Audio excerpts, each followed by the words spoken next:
Kata hoş geldiniz. Bugün stüdyoda yanımda sosyal medyanın turuncu incisi, algoritmaların graliçesi, müziği duygusuyla pazarlamanın son noktası sevgili Esra Gençkaya, sevgili partnerim, canım, biriciğim. Canım, hoş geldin. Canım, sen de hoş geldin. Ya benim de karşımda öyle biri var ki sahnede duyguyu değil, elektriği ölçsen voltajdan patlar. Ama her bölümlerde konuklardan çok beni ve bizi çözen, bütün ekibi çözen stüdyonun enerji terapisti Sinem Türkmen var. Hoş geldin. Bugün öyle bir konuğumuz var ki çok uzun süredir takip ettiğimiz, hatta çok uzun süredir tanıdığımız, detaylara sonradan gireceğimiz yeni dünyanın yeni müzik dilini yaratan tatlı, harika enerjisiyle Mert Çodur aramızda. Efendim hoş geldiniz. Güzel sözleriniz için. Hoş bulduk. Nasılsınız? Hoş İyiyim. geldiniz. Çok şükür. Sizler nasılsınız? Canavar gibiyiz. Harikayız. Süper. Mükemmeliz. Her zamanki gibi. Bizim programımızın konsepti gereği ilk başta zaten sorulması gereken soruları soruyoruz. Yani bir klişe bölümü diyebilirsin buna. Yani bizi neler bekliyor, en son yaptıkların. Böyle kısaca onu geçip sonra tatlı sorularımızla devam etmek istiyoruz. Senin için de uygunsa. En son neler yaptık? Yakın zamanda Mert Çodur, şimdi benim 2 projem olduğu için ikisinden de bahsedeyim ben. Mert Çodur tarafında Her Zerrine diye bir parçamız çıktı yaklaşık 2 hafta önce. Onun dışında Diskopolis diye bir grubumuz var. Bilge Kanetilli. Dün de onun konserini yapmıştık. Oradan da devam ediyoruz. Mert Çodur'dan da devam ediyoruz. Şu anda ne bekliyor? Diskopolis'ten de şu an bu ay içinde bir yeni parçamız var. Mert Çodur'dan da yine ondan sonrasında peşi sıra böyle bir oradan bir buradan devam ediyorsun. sağdan soldan devam edeceğiz. Çok güzel bir dil yarattın kendi dünyanı anlatan. Burada böyle kısa, sen sorularına başlamadan kısa bir şey anlatmak istiyorum. Mert'le açılışta da zannediyorum konuştuk. Mert'le biz tanıştığımız zaman zannediyorum Gökhan'ın İTÜ konseriydi. Evet. İTÜ konserinde denkleştik Mert'le. Genç zaten ama o zaman çok daha genç bir arkadaşımızdı. Ben Mert'i çok istikrarlı, çok ne yapmak istediğini bilen ve bu uğurda gerçekten savaşmayı kendine amaç edinmiş biri olarak görüyorum. Doğrudur. Doğru anlattım değil mi? Bu detaylara gireceğiz sonra. Buyurun Esra Hanım, ben Başlıyorum. açılış Evet, sen açılış girizgahlarımı yaptın. yaptım. Sıra sizde. Evet. Müzikle ilk bağ kurduğun anı hatırlıyor musun? Yani o an sana ben bu işi yapacağım dedirten neydi o anda? Yani şöyle, benim aslında hani hatırlamadığım, hayatta var olduğumu hatırlamadığım dönemde ben zaten müziğe çok bağlıymışım. Yani 2-3 yaşımda böyle evdeki DVD'lerin böyle CD'leri karıştırıp işte hani müzik CD'lerini bulana kadar tak çıkar yapıp o zamanlarda işte hani ben de tabii anlatılınca az buz hatırlıyorum. Candan Erçetin CD'si varmış mesela. Onun Melek diye bir şarkısı, Hoş Geldin Bebek, Hoş Geldin Melek, öyle bir şarkı. Ona tutukmuşum mesela, o vardı. Sürekli böyle DVD'yi çıkartak onu bulana kadar böyle. Sonra müzik CD'sini bulduğumda oturup dinliyormuşum. Kendimi hatırladığım noktasında da mesela ben şunu çok net hatırlıyorum. 5-6 yaşlarımda ben hani çizgi film kanallarından çok açıyordum müzik kanallarını. İşte Kral TV açıyordum. Böyle işte çıkan grupları, müzik gruplarını vesaire izliyordum. Hatta orada işte o zamanlar Grup 84 Ölürüm Hasreti'nin böyle çok pik olduğu dönemde orada işte hani adamların böyle gitar çalışı falan, ya bana şimdi bizim ailede yok yani, müzisyen yok. Müzik yeteneği olan çok fazla perdemiz mevcut ama kimse üstüne gitmemiş. Ama ben o gitarı gördüğümde deliriyorum yani. O nasıl ya, işte bir şey yapıyor ve ses çıkıyor. Ben bunu istiyorum dedim yani. Hani ve sonra zaten 5-6 yaşlarımda yine aynı dönemlerde bayram harçlıklarımı biriktirip babama dedim ben gitar istiyorum. Hani o zaman un kapanına gidip böyle şöyle ucuz Sen de un yolda kapanından geçtin yani un aslında. kapanından o şekilde geçmiş olduk ama karşısıydı, Plakçılar Çarşısı'nda orada bir müzik şeyleri var. Hani karşı tarafa geçmedim. Yolun diğer tarafından geçtim. Çözerek mevzuyu. Öyle bir ilk gitarımı hani ilk beste yapmaya başladım bayağı 6 yaşımda. Böyle beste falan yapıyordum kendi kendime. Çalmayı bilmiyorum gitar ama vuruyorum tellere, sözler sallıyorum falan. Aslında yani o zamandan beri hep böyle bir müzik yani hani. Ama ailen de seni bu anlamda teşvik etmiş herhalde. Tabii ki de yani hani. Babanı aynen. gördük çünkü. Kardeşini gördük. Evet oralara da gelir. Oradan buraya geldiğin zaman, şu anki günümüze geldiğin zaman senin için bir şarkının tamam oldu dediğin bir anı oluyor mu? Yoksa hiçbir zaman o şarkı, birçok müzisyen arkadaşımıza bu soruyu soruyoruz, farklı cevaplar alıyoruz ama hiçbir zaman tam da olmuyor mu? Yani hep böyle dinlediğinde ya keşke şurayı şöyle yapsaydım diyor musun? Yoksa bu çok iyi, en iyi halini bulmuşum mu diyorsun? Ya en iyi hali asla demiyorum. Her şeyin her zaman en iyi hali var. Benim için yani zaten bu arada ben bütün şarkılarımı, ya tam oturaklı şarkılarımı son dönemlerde, son birkaç yıldır hani en aslında şu anda en olgun versiyonumda yaptığım bütün şarkılarımı toplam 1-2 saatte bitiriyorum genelde. Yani çünkü hani hayattan kopup o an o odanın içerisinde bizim hani genelde Kerem'le yapıyoruz parçalarımızı. Bilge'yle de aynı şekilde. Bilge'yle yaptığımız Diskopolis şarkılarında da aynı şekilde. Yani stüdyonun içine girdik. Şu anda hayattan koptuk. Tamamen fokuslanıyorum. Hani başka bir boyuta geçiyorum ve şarkıyı yapıyorum. O boyuttan çıktığım an bitmiştir yani. Hani o şarkı tabii ki de çok ufak, belki şu kelime şöyle olsa böyle olsa, onlar tuzlu biberi, ama genel olarak ben o şarkıyı zaten yapacağım diyerek girişiyorum ve o session bittikten sonra bitmiş oluyordu. Daha iyisini bir sonraki şarkıda yaparım. Hani o şarkı oymuş demek Aslında ki. bir yerde belki de refleks haline geliyor. Yani odaklanıp ne yapacağını biliyor olmanın bence bu iyi bir kırılım oldu birçok insan için. Yani bu pandemiden sonra bunu gördük bazılarında. Stüdyoya girip işte 3 saatimiz var, 5 saatimiz var, girelim. Aslında zamanı etkin kullanmaya başladığımızda bir evreye geçirdi bu bizi. Öyle düşünüyorum. Tamam, özür dilerim, senin tam soruna başlayacağın yerde yine tutamadım kendimi. Pardon. Bitirmeni zaten. Aslında seni belki de sosyal medya tarafında insanların bilinir haline gelmesini sağlayan videolardan bir tanesi. Gökhan Türkmen, Aslı Demirer düeti Korkağı Evet, bir masada çekiyorsun ve arkandan baban ve Evet. kardeşin gelip seni öpüyorlar. Bize bir o anı hatırlatır mısın? Ve bu bağlamda da sosyal medyada görünür olmak senin için bir gereklilik mi, yoksa müzikal hayatının keyifli bir parçası halinde mi? Çok güzel soru. Şimdi o malum videoya gelirsek şöyle söyleyeyim. O video benim aslında profesyonel müzik hayatıma geçişim için çok güzel bir köprü oldu. Ben o dönemler hala daha çok ağır bir Gökhan Türkmen fanıydım. O zamanlarda siz bir Instagram sayfasında bir yarışma yapılmıştı. Korkağı en iyi coverlayanlara Esra Hanım'ın işleridir onlar. Dijital dünyası. imzalı işte Evet. Korkak fiziki albüm yarışması vardı. Ben orada birinci oldum. Ondan sonra, o zamanlarda 15 saniye çekiliyordu videolar. Birinci olduktan sonra bana birisi mesaj attı. Dedi ki abi benim kız arkadaşım var, senin sesinden Korkağı çok seviyor. Ben tabii hani o sayfada birinci olduğum için bir sükse de yarattım haliyle. Hani bir ufaktan bir fan grubu oluşmaya başladı. Senin sesinden Korkağı çok seviyor. İsmi Bige. İsmini söyleyip doğum gününü kutlayıp Korkağı söyler misin gibi bir talep geldi. Ben o an çat diye bir şey oldum. Şu anda direkt böyle ulaşılmaz bir sanatçı rolüne mi bürünmen lazım, yoksa çok mütevazi ve bu tarz beklentilere karşılık veren bir sanatçı mı olacaksın ileride? Hani direkt onu düşündüm ve dedim ki ne güzel, birisi mutlu olacak yani, hani bir sayfada birinci oldu ne hemen de Mert ya. Ondan sonra o dönemde ben tabii 15 saniyelik olduğu için genelde o sırada da Instagram'ıma kısa kısa coverlar yapıyordum. Şey yapıyordum, sistemim şuydu. Hani tripod falan yok, bir masa var. Orada bayağı hani babamın o video çektiği ortama bak demesinin sebebi 5 tane katlı pijama var. Telefonu gömmüşüm pijamanın içine, böyle hani bir yuva yapmışım oraya. Telefon o şekilde duruyor yani. Tripodum o yani. Ondan sonra genelde de şey yapıyorum, hani videoyu başlatıyorum. Ben içime sinene kadar kaydediyorum, sonra kesip şey yapıyorum. Hatta o videonun başında da böyle şöyle başlar. Gider mi? O da doğum günü kutlu olsun Bige'nin E'si. Aynen. Hani ben aslında içime sindiği için diğerine geçiyorum o esnada. Sonra kapıda da kilit yok. Bir de şimdi ben hani zaten odaklanmışım. Yine aslında o fokuslanma mevzusu yine orada da var aslında. Odamın içindeyim ve ben onu yapacağım, ona fokuslanmışım. Tam böyle içime sinecek, hani bu sefer olacak edasıyla girip babamla birlikte videonun bölünmesiyle, tabii babama da bir şey diyemedim. Babam içeriden eşlik ederek şarkıya girdi. Hani o an böyle, bu arada normalde kardeşim girerdi. Hani kardeşime daha sert olabiliyordum videomu böldüğümden. Hani birden babam gelince çok bakta kaldım, arada kaldım. Ya falan yani, videonun içine diyorum ama hani sıçtım bile diyemiyorum yani. Videonun içine deyip ne yapacaksın, yatağa atlayayım falan. Orada da atlarken balıklama falan. Hani o an böyle bütün film koptu yani. Ben de böyle error verdim çünkü çok emindim. Sıradaki olacaktı yani. Ama çok güzel bir anısı Evet, oldu. ondan sonra o videoyu kendi aramızda da tabii izleyip güldük o olayın peşinden. Sonra onu bir Facebook'ta bir sayfada paylaştım ben, böyle işte komedi şeylerin paylaşıldığı bir yerde. Aynı gece bütün işte komedi sayfaları vesaire paylaştı. Ertesi gün ben o sırada işte bir yerde ses eğitimi alıyorum. Orada böyle masada oturan adam şey dedi. Ekşi Sözlük'te gündem olmuşsun dedi. Ben o zaman bilmiyorum Ekşi Sözlük falan, yani 15 yaşındayım yani. Nasıl yani falan. Birisi babası tarafından trollenen genç gitarist diye bir damlamayla, tanımlamayla başlık açıyor. Altında 10 sayfa entry. İşte kimisi bayağı hani sosyolojik olarak değerlendiriyorlar. Hani böyle işte iyi bir baba mı bu, kötü mü? Yani acaba işte yapmalı mıydı, yapmamalı mıydı gibi tartışmalara döndü. Sonra tabii gerçek müzisyenler, işte hani böyle gerçek müzisyen neyse. Bazıları çok sahte falan.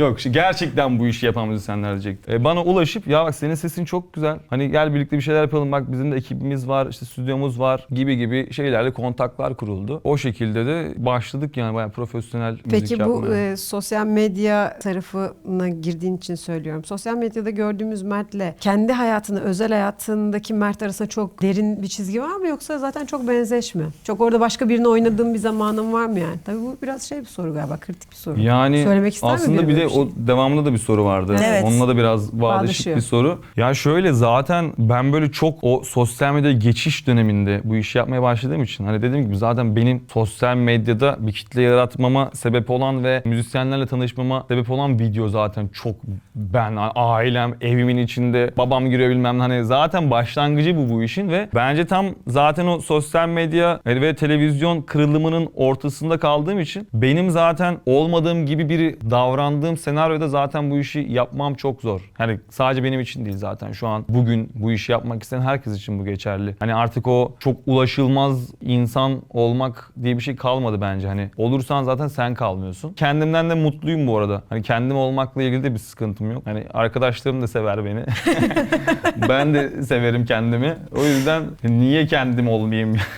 Yani görüyoruz ama böyle şeyler Mert Bey falan. Siz Ya de tabii görmüyoruz ki de. tabii ki. Biz sizi bildiğimiz için sadece dinleyicilerimiz, Dengelemeye izleyicilerimiz çalışıyorum için. bu arada. Yani hani bu şey gibi yani hani bir arkadaş ortamında çok fazla espri yaparsın. Hani bir noktadan sonra bayar ya mesela. Hani sosyal medyada öyle çok fazla ben olursam da bayabilirim. O yüzden çok dengeli tutmaya çalışıyorum yani. Tamamen de böyle şey olmasın yani. Çünkü tamamen kendimiz olduğumuzda da bir arkadaşımızdan uzaklaşabiliyoruz. Kimseyi kaybetmeyelim.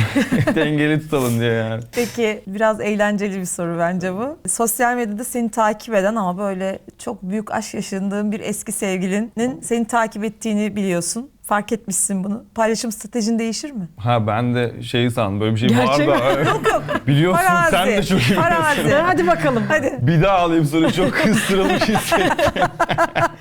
Düşünüyorum şimdi 1100 kişi takip ediyorum. Yani şöyle benim ondan etkilenmeme bağlı bir durum. Çünkü benzer şeyleri yaşıyorum yani gerçekten ben arkadaşlarımla da paylaşıyorum çok sıkıntılı bir durum. Yani atıyorum çok hoşlandığım ama bir şekilde belli edemediğim ya da böyle nasıl yaklaşacağımı bilemediğim bir hanımefendiyle takipleştiğimde hep şey oluyor böyle acaba beğenecek mi bunu? Onun gözünden bakıyorum fotoğrafa yani Empati. o olsaydım beni gördüğümde ya da böyle bir ara şey kriterim vardı öyle bayağı böyle hani içerlediğim biriyle mesela bir yıldır takipleşiyorum ve gerçekten şey oluyor yani bir fotoğraf paylaştığımda o beğendiyse o fotoğraf çok güzel. O beğenmediyse silesim geliyor yani anladın mı? Hani sadece onun için yaşıyorum falan. Hani çok sıkıntı yani sosyal medyanın böyle bence şeyleri var. Bence psikolojik açıdan çok hani ilk yani böyle bir şeyi ilk düşündüğümde çok saçma ve sıkıntılı gelse de bence psikolojik olarak da normal bir şey bence. Hani çok da sıkıntılı bir durum olduğunu düşünmüyorum. Neticesinde kafamda o kişi var ve acaba beni beğenecek mi diye tatlı masum bir düşünce yani hani. O zaman hemen bir değişiklik yapıyorum sorular arasında. Senin sorununa çöküyorum. Çünkü bir yerde bağlayacağım. Empati kurma konusunda burada artık uzman olduğunu anladık.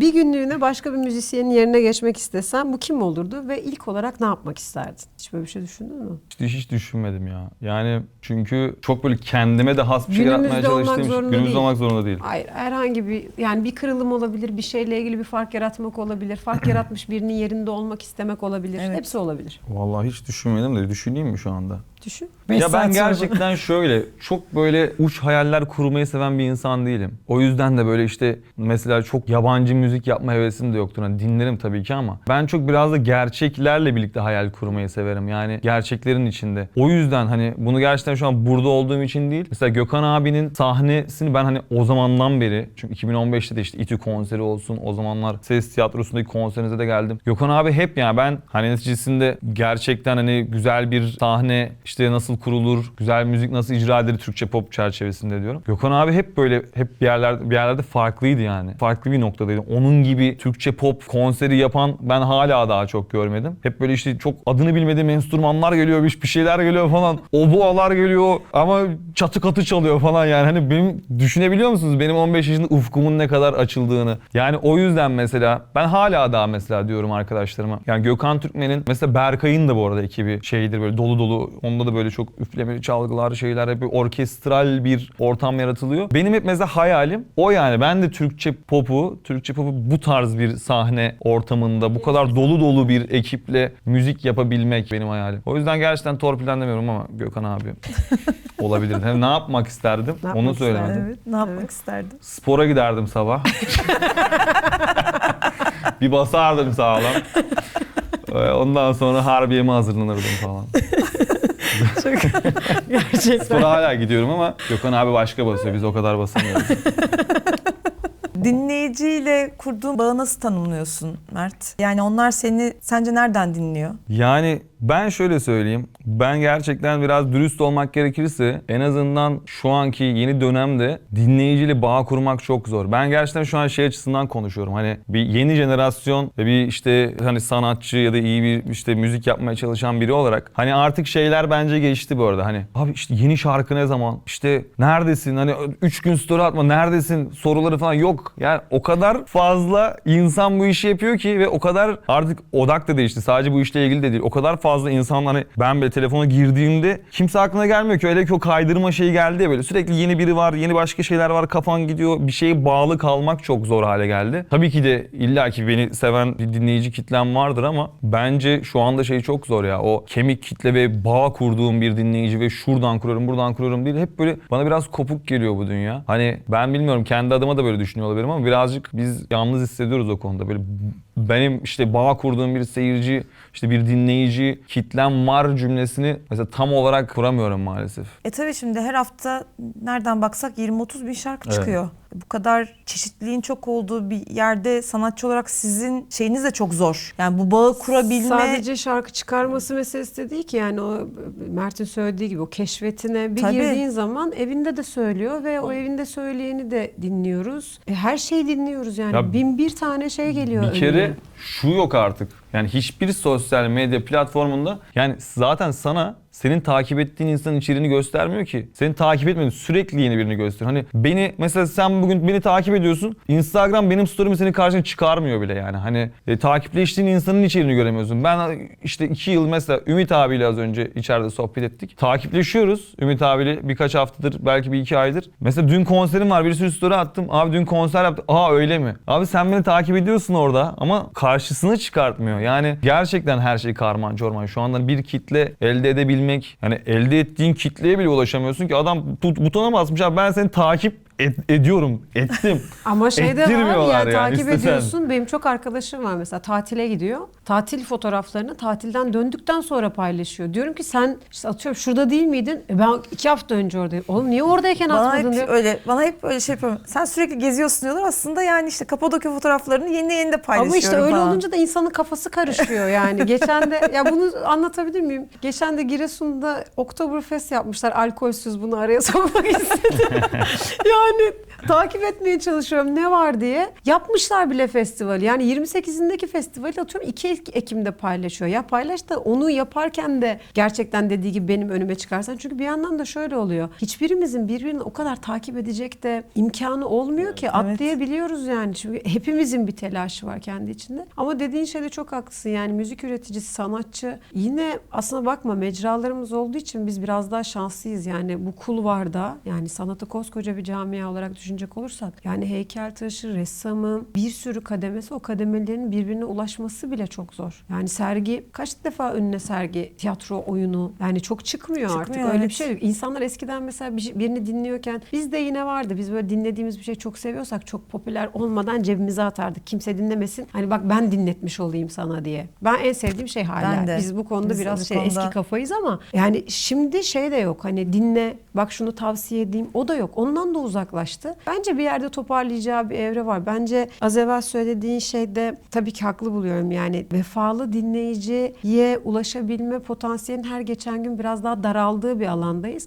Ama burada en kolay çözümün, en kolay demeyeyim, en uzun vadeli ama en kolay çözümün istikrar olduğu Evet, gerçeği var. Sen kesinlikle. onu iyi yakaladın bence. Çünkü Mert'ten devamlı bir bildirim geliyor. Yeni şarkım çıktı. Şimdi bu şarkım var ve eskileri unutmuyor. Yani mevcutları da dışarıda bırakmıyor. Çünkü biz bunu hep konuşuyoruz kendi aramızda. Bugün çıkardığın şarkı aslında senin için çok eski bir şarkı. Çünkü sen onu belki 4 ay önce yaptın, 5 ay önce yazdın. İşte çalındı, mixlendi, aranjesi, klibi falan. Artık Ben o milyon senin- kere dinledim o Sen şarkıyı yani. zaten Benim için bitti. Güliz'le de konuştuk ya Evet. geçen de. Çoktan eridi o senin için. Evet. İşte dolayısıyla o istikrarı yaratabilmek, müzik camiasında ben buradayım diyebilmek.